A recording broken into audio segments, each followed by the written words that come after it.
अस्सलामु अलैकुम वरहमतुल्लाहि वबरकातुहू।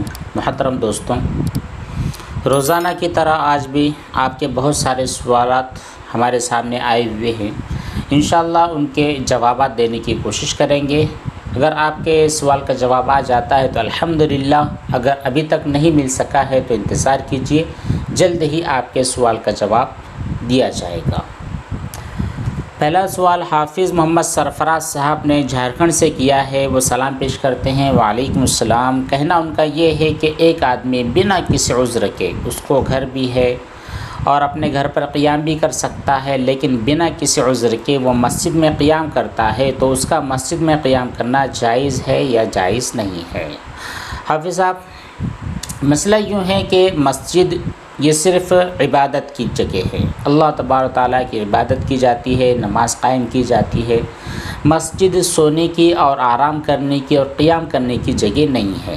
इसीलिए फ़ुक़हा कराम ने लिखा है कि मस्जिद में सिर्फ़ वही आदमी क़ियाम कर सकता है, आराम कर सकता है, रुक सकता है जो इअ्तिकाफ़ में हो या फिर जो आदमी मुसाफिर हो। इन दोनों लोगों के अलावा किसी आदमी के लिए भी मस्जिद के अंदर क़ियाम करना जायज़ नहीं है, मकरूह है। लेकिन फिर भी अगर कोई आदमी सोचता है कि नहीं, मैं मस्जिद में आराम करूँगा, सोऊंगा, तो उसके लिए इस बात का एहतमाम करना चाहिए कि वो मस्जिद का जो अंदरूनी हिस्सा है वहाँ पर क़ियाम ना करे। मस्जिद के जो बाहर वाले हिस्से होते हैं, जिसको हम बरामदा कहते हैं, या फिर मस्जिद से अटैच कोई रूम है, उस रूम के अंदर वो आराम करे और सोए। अगला सवाल किया है मोहम्मद आलिम साहब ने। वो कहते ये हैं कि नापाक कपड़ा या फिर नापाक औरत या फिर कोई भी चीज़ जो कि नापाक हो, अगर वो हमसे सट जाए, हमसे छू जाए, तो क्या छूने की वजह से मेरा बदन, मेरा कपड़ा नापाक हो जाएगा? बिल्कुल नहीं। हैज़ वाली औरत है, निफास वाली औरत है, कोई जुनूबी शख्स है, उसने आपको छू लिया, उसका कपड़ा आपके कपड़े को टच हो गया, आपका हाथ उसके बदन को लग गया है, तो इस लगाने की वजह से कोई भी चीज़ नापाक होने वाली नहीं है।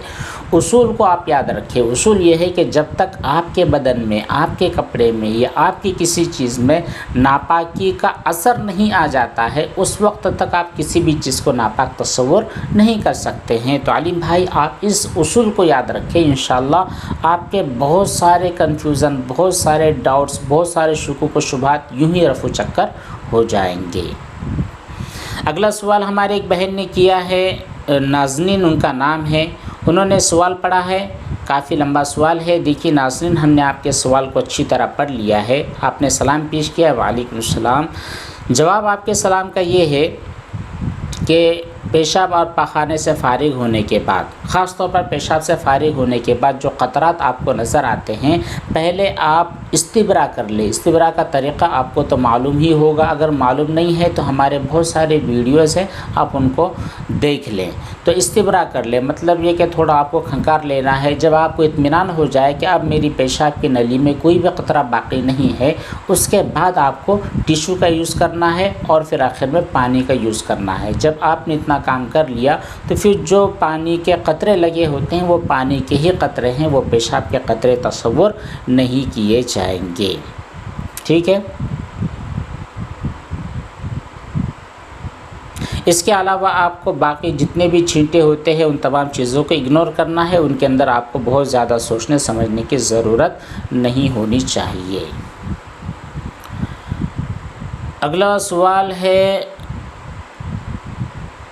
देखिए कई मरतबा आपको कहा गया है कि सवाल करने के बाद अपना नाम भी तहरीर कर दिया करें, उससे समझ में आ जाएगा। देखिए आपकी एक आईडी यहाँ पर है, उस आईडी के अंदर आपका नाम क्या है वो समझ ही में नहीं आ रहा है। खैर, जो भी आप है, आपने सलाम पेश किया, वालेकुम सलाम। कहते ये हैं कि मुझे एक बात को जानना है, प्लीज़ रिप्लाई ज़रूर दीजिएगा। अगर कुत्ते टाइल्स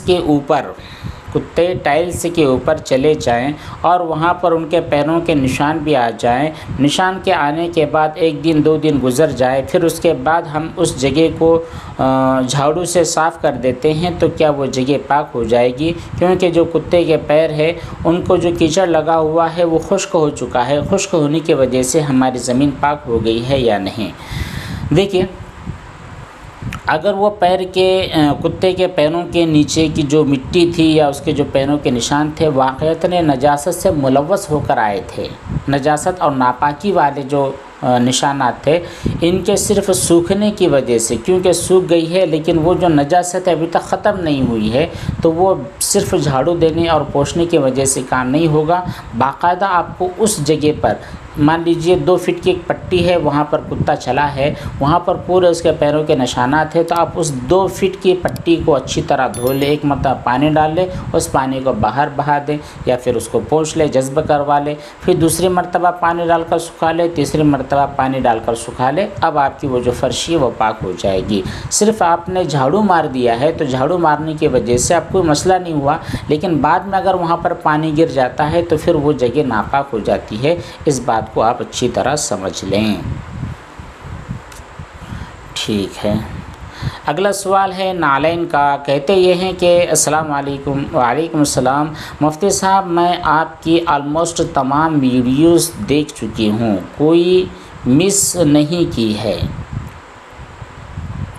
लेकिन मुझको वो वीडियो नहीं मिली है जिसमें फ़र्श से उड़ने वाले छींटों के ताल्लुक़ से कोई तज़किरा हो। हम कपड़े धोते हैं, फिर कपड़े धोने के बाद जब उन्हें निचोड़ते हैं तो निचोड़ने के बाद जो फ़र्श से छींटे उड़कर हमारे उन्हीं कपड़ों के ऊपर या हमारे पहने हुए कपड़ों पर आ जाते हैं, तो उसका हुक्म क्या होगा, उसका मसला क्या होगा? नहीं, इसका जवाब हमने कई मरतबा दिया है, हो सकता है आपको न मिला हो। तो देखिए, जब आपने कपड़ा धो लिया है ना, तो कपड़ा धोने के बाद जब आप उसको निचोड़ रहे हैं या फिर कपड़ा धोते वक्त ही आपके धोए जाने वाला जो पानी था उसके छींटे कहीं ज़मीन पर जाते हैं और वो रिफ्लेक्ट होकर आपके बदन पर आते हैं, तो यहाँ पर आपको सोचना है कि वो जो छींटे फ़लाँ जगह पर गई है, फ़लाँ ज़मीन पर गई है, क्या वो नापाक ज़मीन है या पाक है? अगर वो पाक ज़मीन थी और उसी के छींटे रिफ्लेक्ट हुए हैं तो फिर कोई टेंशन लेने की बात ही नहीं है। और अगर आपको यकीन के साथ पता चलता है कि नहीं, वो जो ज़मीन थी जहाँ से छींटे मेरे बदन पर या मेरे धुले हुए कपड़े पर आए हैं वो ज़मीन ऑलरेडी नापाक थी, तो फिर ऐसी कंडीशन में उड़ने वाले छींटों का हुक्म भी नापाकी का ही होगा। सारा जबीन ने सवाल किया है, वो कहती हैं कि अच्छा, इन्होंने सलाम पेश किया। वालेकुम सलाम। इनका कहना यह है कि हमारे यहाँ पर जुमा के दिन बहुत सारे औरतें जमा होती हैं और फिर हमारे घर में की ही एक ख़ातून जिसको अच्छी तरह नमाज़ पढ़नी आती है, फिर वो तमाम औरतों को लेकर सलातुत तस्बीह की नमाज़ जमात के साथ पढ़ाती है। उसमें क़िरात भी होती है और वो आवाज़ से क़िरात करती है, सूरह फातिहा पढ़ती है और कोई सूरत भी मिलाती है। तो क्या ये नमाज सही है या फिर सही नहीं हुई है? क्योंकि हमारे यहाँ बहुत सारे लोग ये कहते हैं कि औरतों की जमात सलातुत तस्बीह के साथ नहीं होती है। देखिए सारा जी, मसला ये है कि जो सलातुत तस्बीह है ना, ये नफली नमाज है, कोई फ़र्ज़ और वाजिब नहीं है, एक नफली नमाज है। और नफली नमाज की जमात औरतों के लिए तो क्या, मर्दों के लिए भी जमात के साथ नफली नमाज जमात के साथ अदा करना नाजायज़ है और मकरूह तहरीमी है। फिर वो मर्द अगर सलातुत तस्बीह जमात से कायम करते हैं तो जिनके लिए इमामत का हक़ होता है, जो लोग इमामत करते हैं, उन लोगों के लिए भी सलातुत तस्बीह जमात के साथ पढ़ना मकरूह है, तो औरतों के लिए और ज़्यादा मकरूह वाली बात होगी। दूसरी चीज़ ये कि औरतों के लिए जमात है ही नहीं, न ख़ुद वो अपने ख़ुद की जमात कर सकती है और न मस्जिद में जाकर इमाम साहब के पीछे जमात से नमाज अदा कर सकती है। हाँ, अगर घर में किसी वजह से कोई जमात कायम की गई है और उस जमात के अंदर मस्तूरा शरीक होना चाहती है, शामिल होना चाहती है, तो इसकी गुंजाइश है। लेकिन औरतें ख़ुद जमा हो जाए और उनका इमाम भी औरत ही हो, तो ये चीज़ उनके लिए शरीयत ने नाजायज़ करार दी है। अब चाहे वो ज़ोहर की जमात करे, चाहे वो सलातुत तस्बीह की जमात करे, चाहे वो वितर की जमात करवाए, चाहे वो तरावीह की जमात करवाए या किसी और नमाज की वो जमात करवाए, औरतों के लिए बहरहाल जमात से नमाज अदा करना और उनकी जमात बना करके औरतों की नमाज़ पढ़ाना ये मकरूह होती है। इसलिए आपके घर में जो खातून जो सबसे ज़्यादा पढ़ी लिखी है, तो उसको इस बात का भी इल्म होना चाहिए कि औरतों के लिए खालिस औरतों की जमात औरतों के इमाम के साथ मकरूह होती है। अगर उनको पता नहीं है तो फिर आप उनको समझा दें, बतला दें, या फिर इसके बारे में कोई फतवा उन्हें चाहिए होता है तो बहुत सारे फतावे हमारे वेबसाइट्स के ऊपर मौजूद होते हैं, वो उनको बतला दें। अच्छा, अगला सवाल किया है मोहम्मद साबिर साहब ने सलाम पेश किया। वालेकुम सलाम। साबिर भाई हमारे करीबी मुताल्लिक़ है। ये कहते हैं कि मुफ्ती साहब हम जुमा के दिन सफ़र में थे। जुमा के वक्त ऐसे गांव में हम पहुँचे जहां पर जुमा का वक्त हो चुका था, लेकिन वहाँ पर कोई मस्जिद नहीं थी। अब हम क्या करें, लोग भी वहाँ पर नमाज़ पढ़ने वाले नहीं थे, हम सिर्फ 7-8 लोग थे। तो क्या हमारे लिए वहाँ पर जमात से जुमा की नमाज़ पढ़नी है या फिर क्या करना है? हम वहाँ पर चाहते हैं, हमने वहाँ पर जुमा की नमाज़ पढ़ भी ली। अच्छा, हमने वहाँ पर जुमा की नमाज़ पढ़ भी ली, हमने अपना ही इमाम बनाया था, हमारी नमाज़ सही हुई है या सही नहीं हुई है? देखिए साबिर भाई, पहली चीज़ तो ये कि आप मुसाफिर थे।